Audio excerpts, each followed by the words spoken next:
I'm Rebecca. I've been working with Adam to study psychic work and psychic phenomena and how to apply all of that empirically since 2012. Every experience, every test, it all added up to Villisca, Iowa. June 9th, 1912. At night, the Moore family went home after a church service with two young sleepover guests for the last time. Joe and Sarah Moore walked their children up the narrow, clattering staircase of their farm home to tuck them into bed. Herman, 11. Mary Catherine, 10. Boyd, 7. Paul, 5. We only have fragments of what happened next, as speculated by crime scene investigators. Nobody stirred as the murderer lifted the axe, struck the ceiling, and began the killings with Joe Moore, then Sarah Moore, then each of the 4 children in the upstairs room, all with a single blow to the head. Next, the 2 guests downstairs. After systematically murdering everyone, the killer began his ritualistic manic rampage. Blood splattered onto the walls and the ceiling, as the killer is estimated to have struck Joe's face over 30 times, hacking out his eyes. Each body was rendered unrecognizable.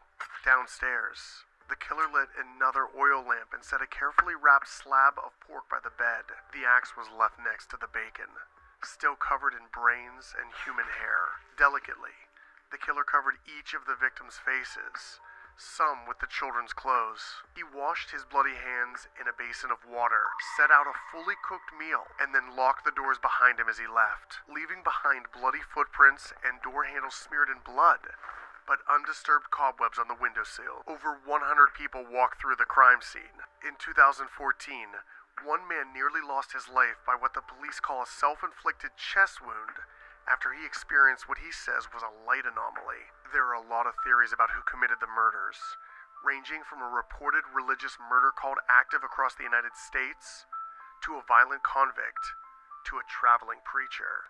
As I review the history, I keep coming back to the mirrors. Some cultures believe that mirrors can trap souls. Some anthropologists speak to the primitive human belief that our reflection and our shadow are alternative selves. Humans are a duality, good and evil, light and dark, human being and animalistic monster, life and death.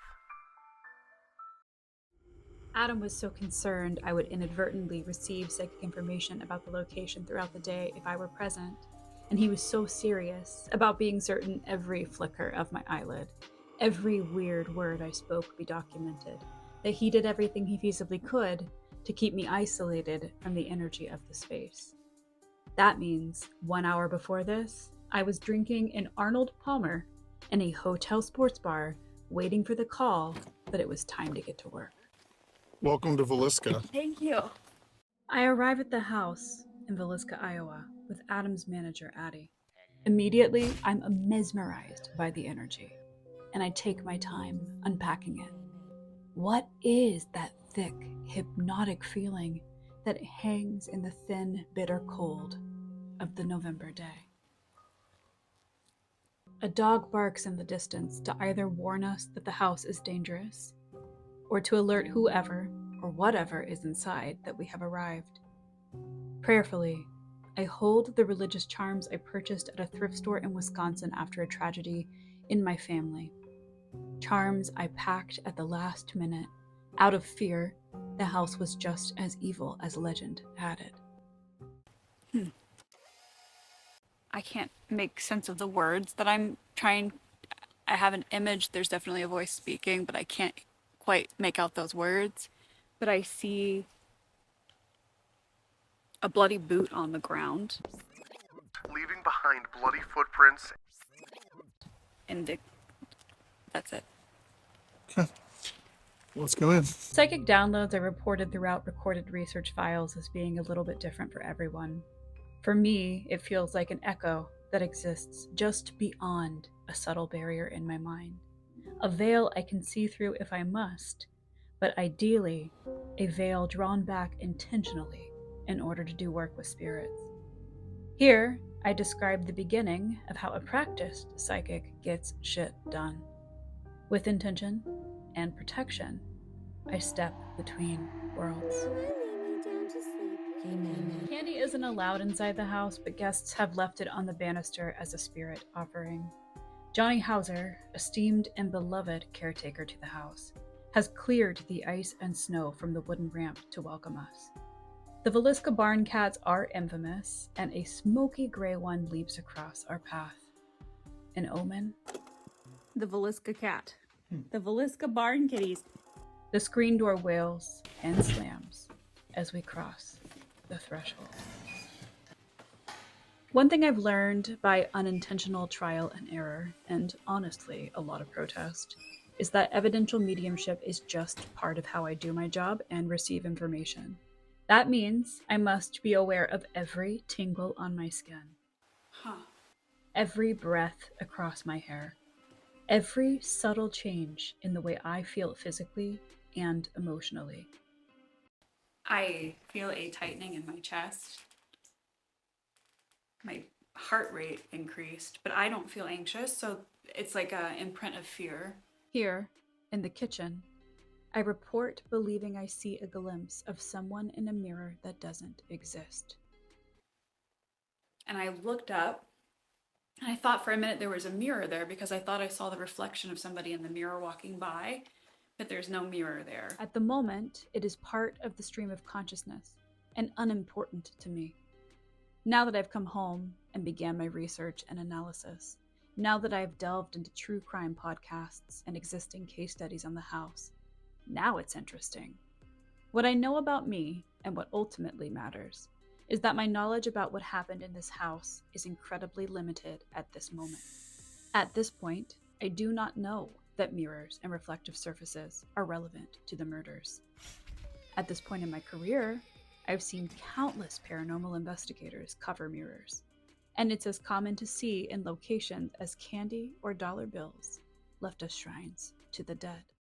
I also feel the first thing that I feel when I walk into this house is not anything but like a cleansing or a blessing, like somebody tried to clear the energy. So it feels like somebody who practiced some sort of, I don't know, like a blessing. So somebody who practiced with prayer and energy has imprinted.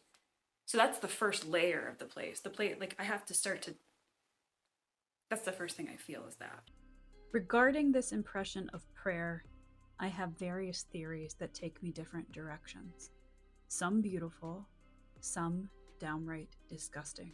There are a lot of theories about who committed the murders, ranging from a reported religious murder cult active across the United States, to a violent convict, to a traveling preacher. It is my hope that the impressions of prayer are from true believers, leaving impressions of love and last rites on the space. It is my fear that the murders are related to belief, that they were acted out as a sort of ritual that involved sacrifice. The fact is, psychics just don't get all the answers. We don't always have the bottom line that sums up what we experience. I have more questions than anything else.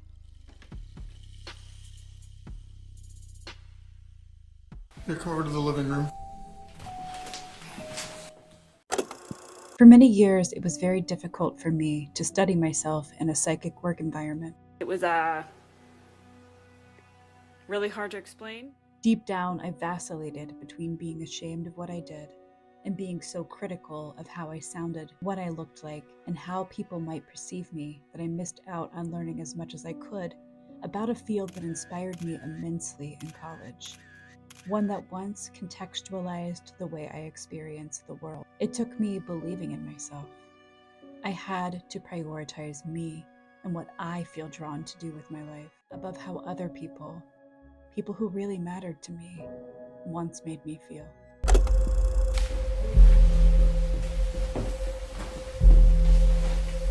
I note a grimace, rapid blinking as I process.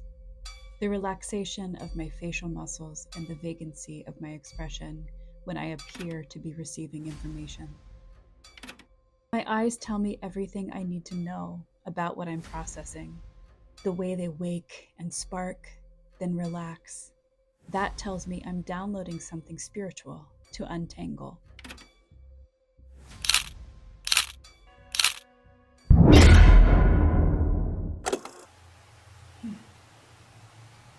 Here, I make choices I still agree with in hindsight. You know what? I'm just going to tell you the things that I don't think are relevant so that you have them. Allowing myself to say the things that don't make sense. Like, my expectation is that I'm going to see a lot of intense shit right away. Usually when you go to places that are dark, there's a lot of really dark energy, but this energy is very contained and like a clean, it really feels like somebody cleaned the haunting, which doesn't mean it's not here. It just means that at a surface level, it is under control. Really, it just feels like people's prayers, which is the opposite of what I thought I was going to find. But that's the first thing that I see is like a life energy and not a death energy, which is interesting to me. Absolutely anything that comes out. This is great. One thing I didn't know in the moment of this psychic read, something that is potentially relevant to this read, is that after the murders, so many townspeople walked through the crime scene that they had to call in the National Guard to quell the mob. Am I feeling the prayers of casual onlookers who visited the crime scene to behold true horror? Have those prayers collected into a tangible energy that can be detected by sensitives? Peace be with you. I heard that, which is... I clutch the religious symbols I wore to protect myself, and I shake my head at a horrific image I clearly download but refuse to share. What if there was important information that I withheld due to it being too graphic to convey? I think sometimes it's hard to speak terrible things. It's as if that makes their terribleness real all over again. Adam studies me through his camera, and I study him in my mind's eye. When you work so closely with someone, you know them as well, if not better, than you know yourself. I know how his mind works, and I worry about his brazen disregard for the power of darkness. I've been told there are demons here. I don't even believe in that. Come out of the darkness! Come forward into the light and expose yourself to all of us! And come and get me. Come up here. How do you protect yourself from a slippery energy? One that you expect to scratch and bite, but one that might influence your thoughts or slip into your duffel bag for a ride home. Part of what makes Adam so powerful is his bravery. It's also a vulnerability that I stand guard against, looking over his shoulder for him. Until you have experienced true evil or alleged demonic activity, you might think all of this is just a joke or hysteria. You can count yourself among the lucky ones until you've tasted true evil on your tongue, like a bite of glass hidden in a favorite dessert. You don't know the danger in darkness's bittersweet allure. Once you've felt the addictive temptation of that energy slip into your lungs, you know why people fear it. Not because it growls or bites, not because it makes objects move, but because it soaks into your mind, and you must be aware of its influence or its ability to infect your life and your choices with its malice, or else. Okay, so you remember how I've said to you before that when I see an image that is tears of blood, it usually is a man of faith who believes that he has sinned. I see a man whose face I can't see very clearly, and I see tears of blood, which for me says that that is a man of faith who believes he has sinned. Okay, that was a vibration too. Something that took me many years to get a handle on is the notion of symbols. You made a deal. You can't make deals with things that aren't human. An idea based in a Jungian approach to psychic work. Jung was a controversial psychologist who believed in psychic phenomena. I believe a tool I use for psychic work is the amplification method. Even though Jung was speaking to dreams, not the visions in my daydreams. Either way, in the amplification method, an analyst asks the dreamers what each dream element means to the dreamer. After years of work, a hell of a lot of frustration and self-doubt, trial, error, and bottomless ice cream pints of self-pity, I understand my psychological process, my psychic process through symbolic elements. It took time and exposure to understand that just because I could perceive a subtle reality composed of energy, that didn't mean I was actually speaking with ghosts or souls. This image, Tears of Blood, is one that is unforgettable. He's crying these tears of blood. You're So he's not actually a ghost doing any of that. It's the image he's giving off. You remember how I've said to you before that when I see an image that is tears of blood, it usually is a man of faith who believes that he has sinned. I see a man whose face I can't see very clearly, and I see tears of blood, which for me says that that is a man of faith who believes he has sinned. Vomit anything. Let's take you upstairs. Okay. Oh, shit. The stairs of the house are a voice in and of themselves. Every move in the place rings the planks like sharp chords on a guitar out of tune. We ascend in a house I always said I wasn't strong enough to handle, insisting to Adam that if the ghost hunter lore was true, the energy would be too violent for me to synthesize.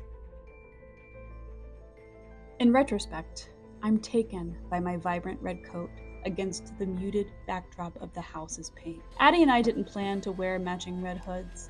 I'll note this as synchronistic, as a symbol of association for me, the artist, looking back at a color that stands for blood. Addie and I are Gemini birthday twins. Our birthday, June 9th. Yes, the same day as the murders in 1912. Well, I feel like I can't breathe.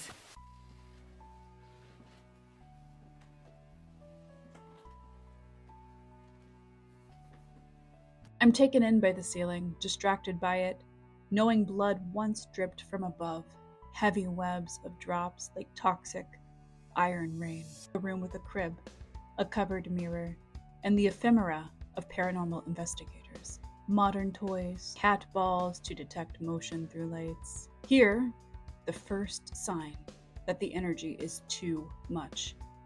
I see the faintness in my face, an electric pulse that warns me of my limits. Breathe, I tell myself. So I feel pain in my chest. Breathe, focus, and don't let go of that light. I remind myself I don't have to process everything at once, or honestly anything that is too much to see. I can let it go back to its place in the nether if needed. I only need unearth something that shows me something meaningful.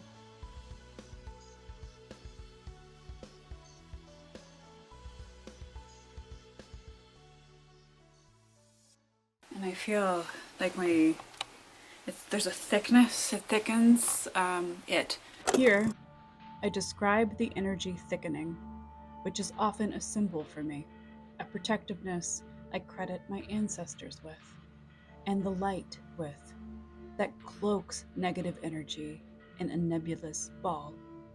It's a warning to my nervous system. Proceed with caution.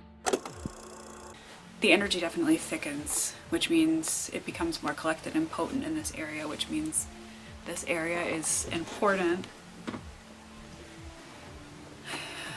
I know that I'm getting a lot of information. I can feel myself receiving it, but I'm having a hard time.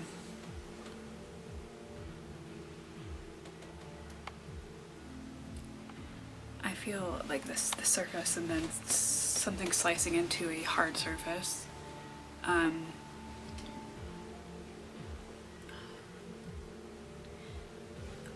That's really violent, but it's not what. Oh.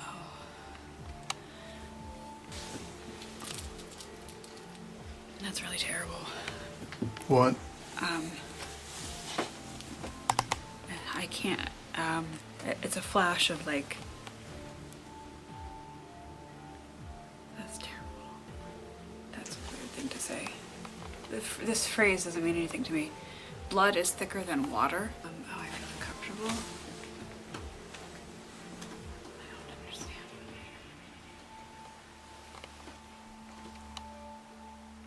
blood is thicker than water is of interest to me. Either it is an association of my own, or it means something. In the moment, I remember wondering why a line of thought would speak to the importance of family bonds in a place where they were devastated. Now, just over a year later, as I review my evidence, I take to Google. Blood is thicker than water.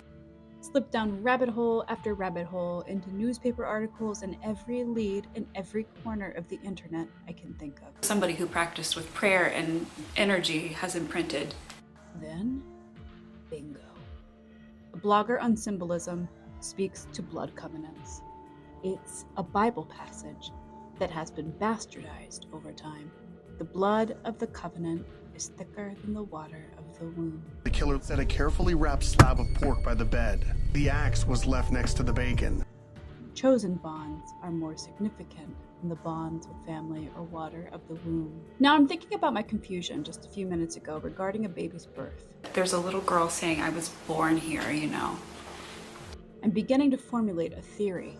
Was a covenant of sorts created by two or more people here? One thicker than that which protects a child in the womb. I see tears of blood, which for me says that that is a man of faith who believes he has sinned. It's not a direct Bible verse, but proverb, used to convey the idea that relationships formed through shared experiences and commitments can be stronger than human ties. I think about the Manson cult. It suggests perverted spiritual kinship. Not even the first covenant was dedicated without blood. Hebrews 9:18, Exodus 24:6, Leviticus 17:20. Verse 13 contains instructions about how hunters are to treat the blood of their prey. A covenant refers to an agreement, which is typically made with blood sacrifice.